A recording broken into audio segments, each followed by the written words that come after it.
Hi everyone and welcome to the last Time for Mental Health podcast episode of 2022. I just want to say thank you to all the viewers out there for sticking with us the past 12 months. I think we first started our Time for Mental Health podcast. I think the first episode was in around January. And it's been an incredible 12 months since. And I'd just like to say thanks to all of you. Today we have Nicholas, we have Talya, we have Fabian, and myself, Viaano. And before we begin our last episode of 2022, which is a very Christmas-y episode, I just want to let you guys know that 2023 is gonna be a banger. There's a lot of things coming out for Huddle Humans, but in particular, there is a gift waiting for all of you out there. The community, the viewers. I would say something that makes us feel and you guys feel very homely. Yes. To call ourselves, huddlers, to call ourselves part of Huddle Humans. Oh boy. So without further ado, let's begin. See y'all. We like to start off with a little bit of reflection. So I kind of want to take us back on the journey, what we have done so far. In December, it's always a fuse of wanting to see what I've accomplished or perhaps what priorities have changed. And to me, some of the things that have changed this year is the fact that me being 25 years old already, I tend to prioritize my physical fitness a little bit more. Because I find my back kind of hurts sometimes. Don't laugh. I mean, it hurts lah. So I took up cycling, I just got a gym membership. So hopefully you might see some progress lah. Yeah. And I also believe a lot in the physical, mental context.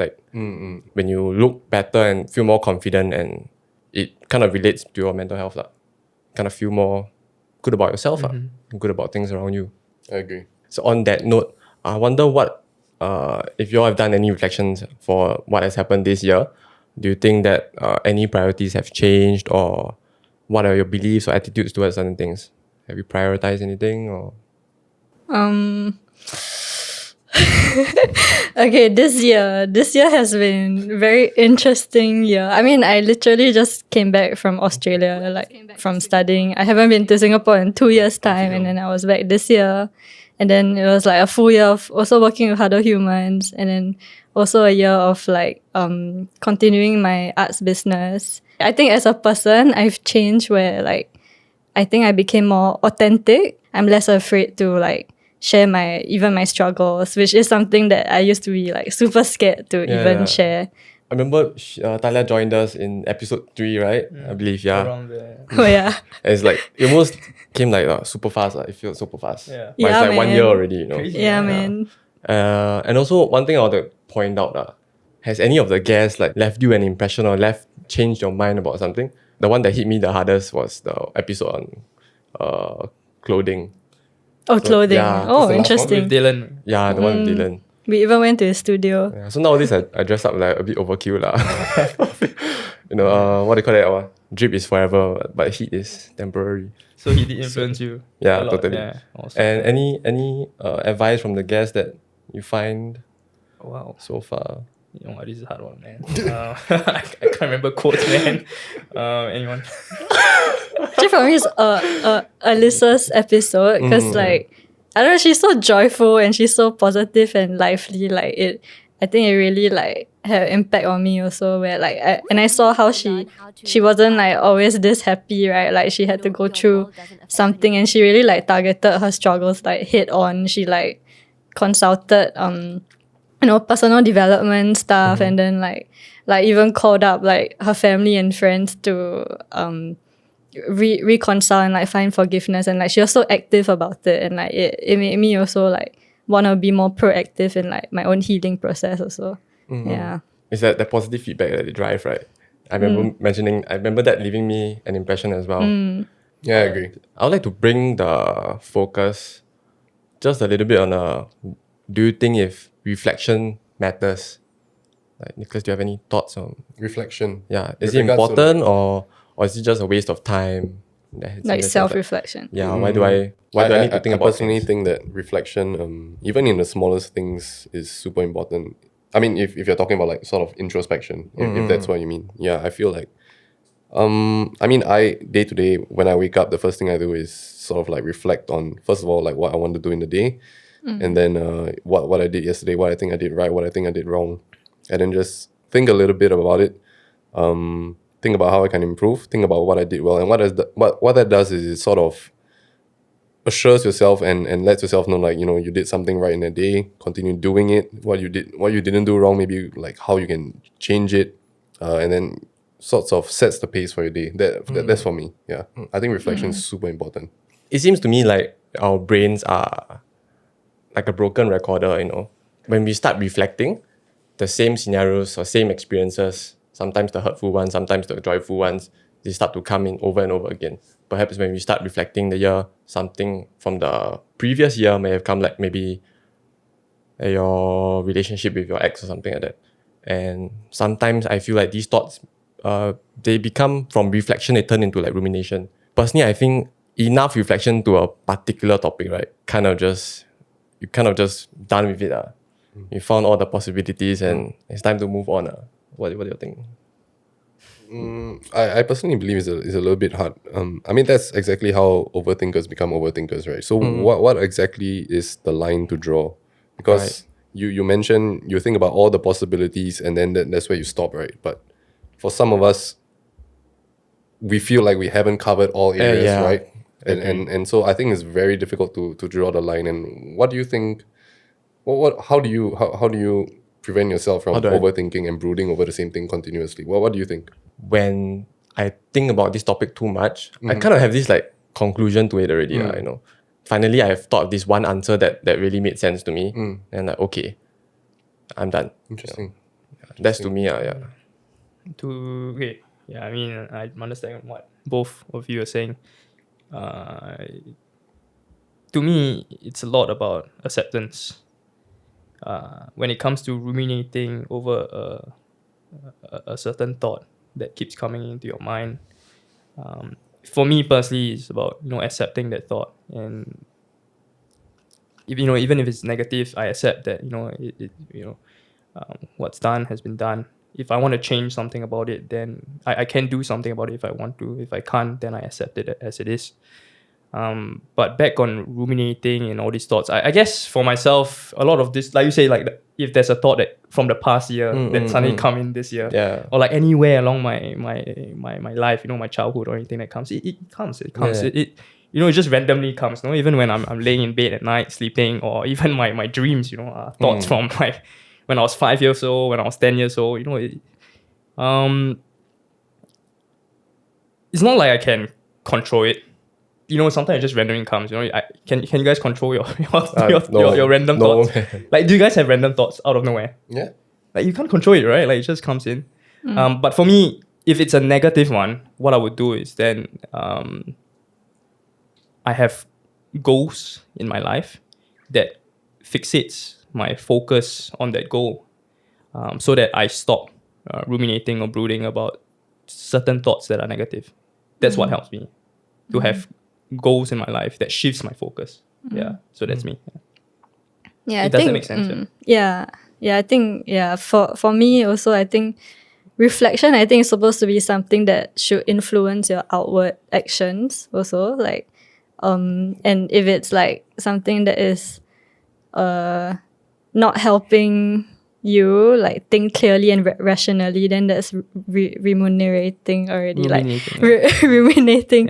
Yes, and it's like maladaptive and unhelpful already, where like your brain just keeps going on to this previous thing that happened, and like perhaps maybe it shows that there's something you have not come to terms with that thing, or maybe you are stuck in a negative cognitive bias. So it's like you're stuck in a negative lens of yourself or this situation or something like that. And like I experienced that a lot also. For me in the past, something that has helped me was like to actually write down like the positive and negative things in my thoughts. So I actually like categorized it, like or like even just positive and negative things that happen in a day, and that helped me like to see to like kind of change my biases, like what when I was leaning more towards a negative, then like to also see, oh hey, there are the positives as well, and like it's supposed to like help us think more rationally, I think. I totally agree. And I also, would like to encourage all our viewers, listeners to, set aside 30 minutes out of 365 days, set aside, maybe take out pen and paper, sit in front of your computer, whip up your phone, write down some of the things that you think you have accomplished, or maybe some of the setbacks, some of your priorities, how you've done for the year, and yeah. Well, on that note, how important do you guys think journaling is? I don't know if any of you tried it before. I personally haven't, because I don't see the advantageous concept of it. I mean, albeit I haven't tried it, but have you guys? Okay, I've heard that. I know people that do journaling, and half of them say it helps. Half of them say it doesn't do anything for them. Personally, I don't. I'm forced to. Like when growing up, because my course of study, you have to do it to get graded and stuff. I see. I personally don't do it, but when I've done it, I felt that it helps. Why? It's because going back on the point on reflection, like what Talya, Nicholas, and Fabian has mentioned, right? Reflection is, I feel it's important, but what's more important is also critically reflecting about, your whatever has happened. It's about critical reflection. So circling back to what Talya mentioned earlier, right? There comes to a point where reflection can be negative if you're ruminating and brooding and you're in that vicious cycle. But there's a line between that and being able to critically reflect so that you can improve yourself. So there's a difference in that sense, if you get what I mean. Yep. You want to be on the latter, which I've just mentioned, where you can point out your flaws, or other people can point out your flaws for you, and you can choose to accept whether you think it is a flaw, and then you can improve yourself based on those aspects. That's about critically reflecting. That's how you keep improving. You're not always hearing the good things about yourself. You need to know your weaknesses also. So there's a level of difference there. Yeah. So, but back on the point also on journaling. Yeah, I don't do journaling, but when I've done it, it definitely helps. Yeah. But you don't continue doing it. Yeah, because Wait, is it like I always hear? Okay, I personally I used to journal, and now I journal more visually. Like I draw, but then I always hear like girls are usually the ones that journal and enjoy it, but then guys are usually the ones that don't, like, because maybe they're more action oriented. I don't know. Do y'all think it's I say I would journal in my mind. Yeah. And that's reflecting. That's pretty much reflecting. Yeah, it's like reflect. Yeah, Okay. It's like journaling in a different, in a different form. okay. Yeah. Okay, but then it's like maybe sometimes it's because your working memory in your head only can store like a certain number of things, right? Exactly. Then when you journal, you're expanding that like working memory in your head. Exactly. But then if you you're can smart, go back to then- it as well, right? But then at the same time, it's sometimes like I journal so much until I got so many journals. I also don't know what to do with them. But it looks quite pretty. I mean, you can see what has happened. I then I do want to journal for the sole purpose of understanding patterns though, because I feel like some people journal, they just write it down and then they look back, they think like, maybe 10 years down the road I can see what I used to write. But I recently want to journal, although I haven't started, to recognize patterns in my life. And okay, so sort of how it works, or how I picture it in my head is literally write down everything that you do, everything that you consume, everything like the amount of hours that you sleep, sort of. And then at the end of the day, you rate how your day went. And so like, if a particular day was 10 out of 10, right? You take note of what food you ate in the morning, the intervals. Maybe those are like the things that actually sort of biologically help your brains, the chemicals and everything. Yeah. So maybe sometimes if you notice the patterns, like let's say you drink coffee this day or you drink tea this day and those were bad days, maybe like stop that and you actually might improve your daily lives. Yeah. You're exactly right. I mean, okay, I said I don't journal, but actually I've been journaling the past. So you're like, No, in a Like on different your form. phone. It's different. It's a different form. That's why I head. didn't make sense. The journaling to the journaling that I do. Okay. But no, exactly what Nicholas mentioned. Actually, I've been sort of you call it As in journaling. write in your I call it phone? a different term. Okay. But in your words, I've been journaling the past 5 months. Okay. how Because I have to do it, not because I really want He to has to do it once again. yeah, I'm true to my words. But exactly, I mean, he what he's mentioned is to establish the pattern. Yeah. So what I've been doing the past 5 months is I've been establishing the patterns of my daily activities. Okay. Say one day I would log about 3 to 5 things that I do, and then how I felt about it, what's my feeling, what's my emotion behind it, and then I'll do statistics at the end of the week, at the end of the month, and then it's very fascinating and very interesting to see, okay, one example, like, do I classify this emotion and feeling as positive? Then at the end of the week, how many percentage of my feelings and emotions were positive and or negative? Okay. On average, I'll just share with you about the past 5 months. I think my positive emotion/feelings was about 75%. Awesome. 25% was negative. Happy for you. And it's very interesting to see what is making it negative, because I actually locked down what happened throughout the day for the past 5 months, and then you can take steps, like I mentioned earlier, to improve it and see what went wrong. Yeah, and it really helps. Do you mind sharing, like, vaguely what are the particular things that you notice in the patterns that made you have negative emotions? One negative pattern that I spotted through this journaling exercise was lack of sleep. So I haven't been sleeping much the past 4 or 5 months. Because I have insomnia and stuff, so I can't really sleep. I have no idea why. So it does affect my emotion and feelings. So obviously I feel exhausted and tired, and these are some of the stuff that I write down under the feelings column. And you can see a pattern forming, right? Because you see a lot of these negative points are attributed to a certain thing, which for me now is lack of sleep. So then I will look at it and see, okay, how can I make the negative positive? What can I focus on to improve my sleep? So some of the things that I've done is I don't take coffee. Nicholas recommended me to try melatonin, which I did for a couple of weeks. I think it did help to a certain extent. But I saw on the bottle also it says like it's So what? Placebo. Yes. No way. It says on the bottle. No way. It says on the bottle. Does it say? No way. Let me have a look at the Placebo bottle on again. my goodness. I have a look at the bottle again. But no, That's interesting. but I did feel that it helped to a certain extent.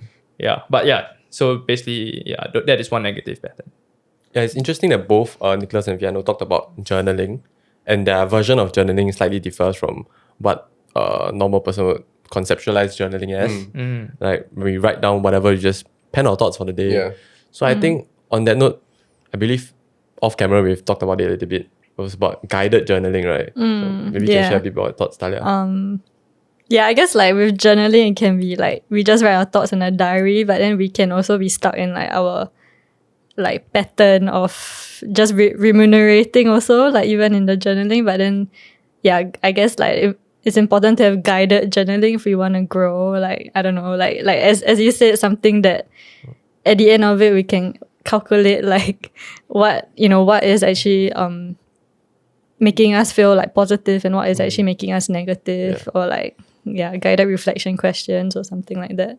Yeah, so that falls very nicely into the like goal setting and action. I mean, in psychology, we learn like action planning, goal setting, the SMART goals and stuff. But it falls nicely to our next topic as well, which are future goals / resolutions, right? So I want to take this topic to be a bit more like a hypothetical situation. Let's say whether you guys or girls like fall into or adopt any of the differing sides of this mindset. For the first kind of person who has resolutions, that kind of mindset would be having a very clear goal in the future versus another person who has a vague goal in the future. What do I mean by that is like, let's say that person A, in 2 years' time, he want to be this. And along the way, he has this step, I'm going to do this, I'm going to do that, I'm going to do all of that stuff. Versus another person who takes it a little bit, a step back, by kind of like, 2 years, I'm looking to be something like that. Along the way, things happen. I want to know if what mindsets do you all adopt? Even in between, it would be fine. Yeah, I started off being very like a perfectionist. My parents used to plan everything for me. Tuition. So after school, tuition. After school, tuition. So I had tuition every day. So it kind of like blended into my lifestyle and the way I plan things as well. So it was very concrete. Like I had things to do every time, and if something were to say pop up in the middle of the week that wasn't in my plan, it would be like an obstacle to me. Yeah.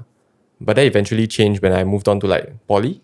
Poly had like, the assignments that due in 1 month and they go figure, right? Go figure. So I found that on both ends, they kind of, there's a problem of like stress and anxiety. The first one being anything that comes in your way will give you stress, right? Because it's not following your plan, right? And on the other side, where things are uncertain, you kind of like boch up or you don't bother about it until the last part you start to worry and everything. So, am I reaching there yet? No, I have 2 months to that particular goal of mine. Am I even what to do and stuff like that. So now I'm trying to find that balance. Nice.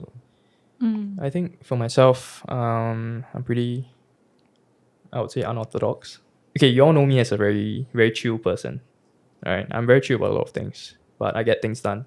I get things done because of the conscientiousness to basically do things right and to get it, done. If I say something, I'll do it.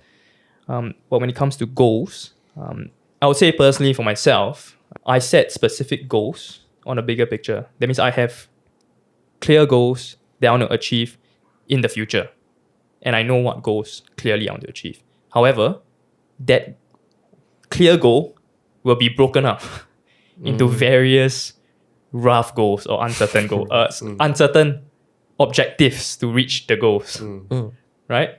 So it's kind of like the goal is a vision, and then the objectives are the mission to reach there. And the reason why is because how I operate is I run a startup, right?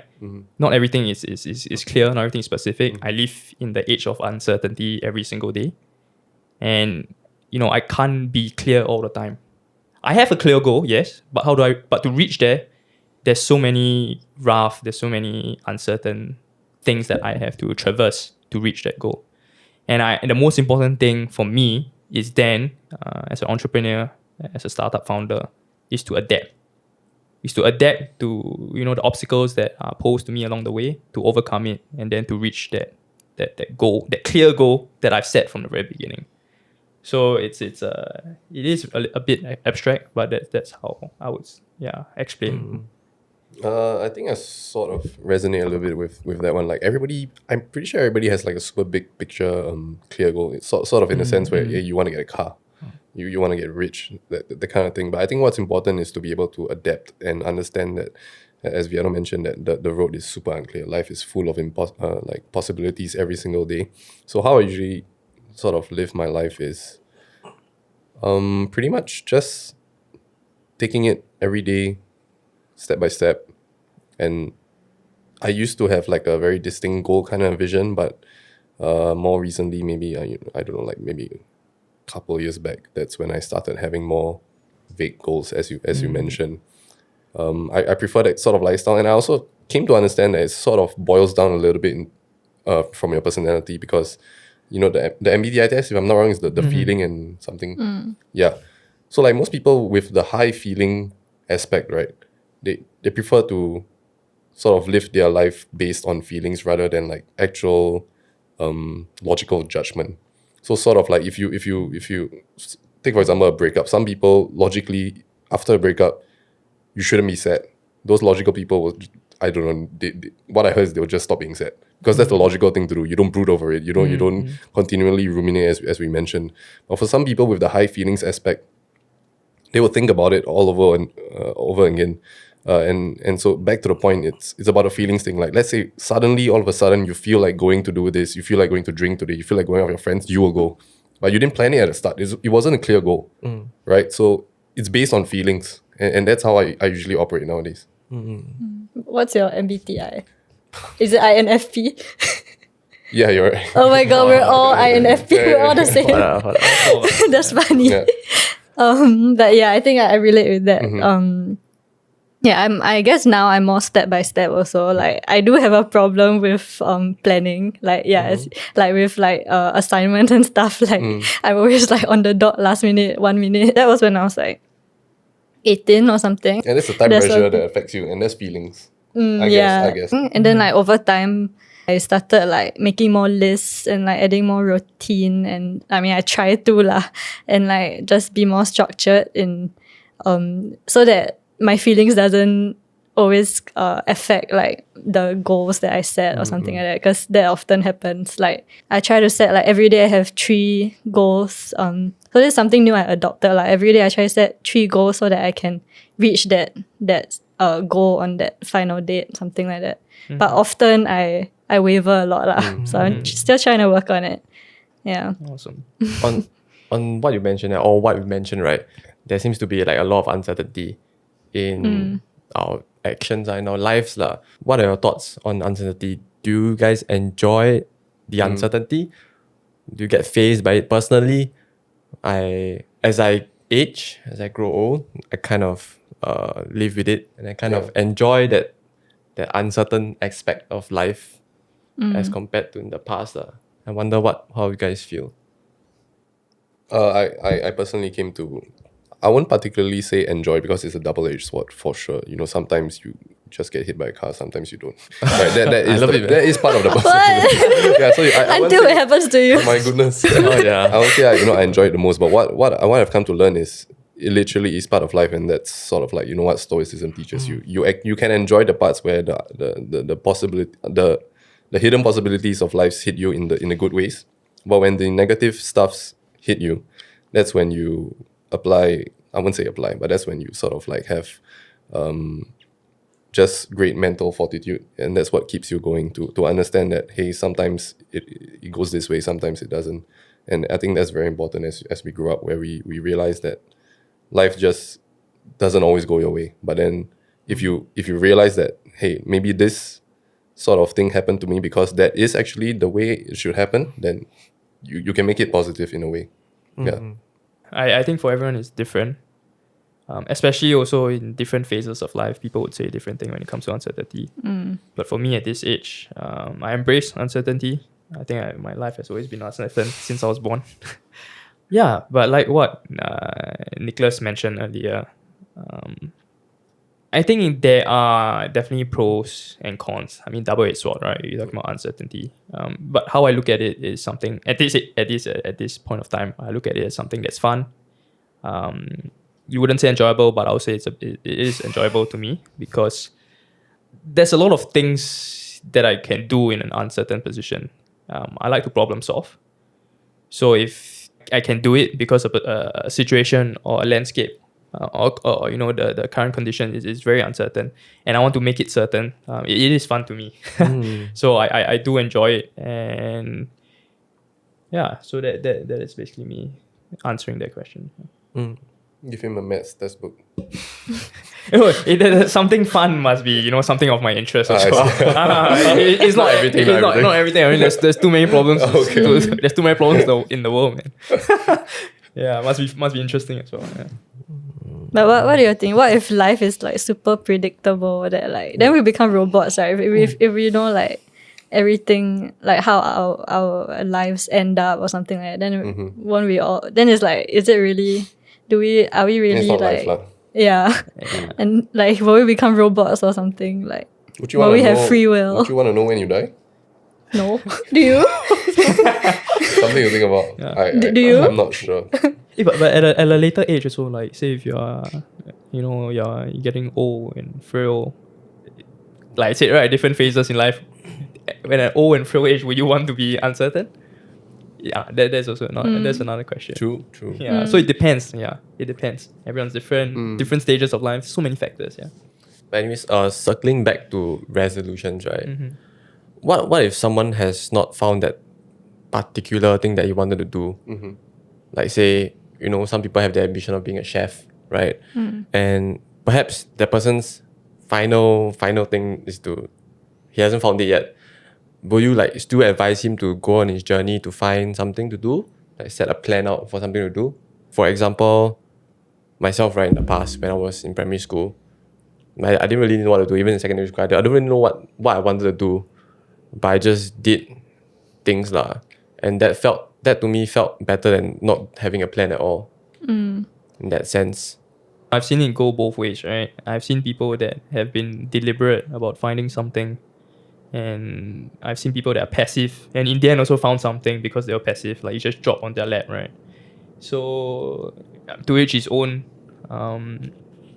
I can't really advise on this. Yeah, it can go both ways. I wanted to bring the little bit about like regrets and stuff, because when we say some people where they work so hard on something that they ultimately find that they don't really enjoy, then perhaps regret might kick in. Yeah. But to me, I find that even if you work for something that you don't enjoy, let's say you set out a resolution to do this particular whatnot, and you found that you kind of didn't enjoy it, and there was a little bit of regrets, I still think ultimately it is better than not having done anything at all. Yeah. I have a bit to say about that. I've come to learn, especially on regret. Like I don't regret stuff, especially because of this thought that I constantly remind myself, sort of when that regret feeling comes in. So like take for example, you have a fight with your mom, and then you shout at her in that moment and everything, and then after everything ends, you regret doing that.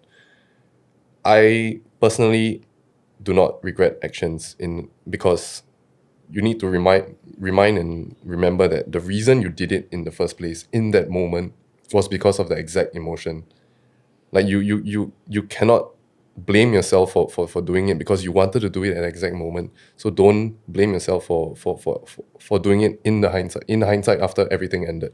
So that's what I do to sort of like comfort myself every time anything happens, when sort of that regret feeling kicks in, because it is that particular emotion in that moment that makes you wanted to do it. You were that person at that point of time, so don't regret doing whatever. But you apologize after because you're not regretting it, but because you've introspected. You're just sorry, yeah. and it's just all hindsight. It's really just all hindsight. It's because you have reflected and then but you're not regretting that action.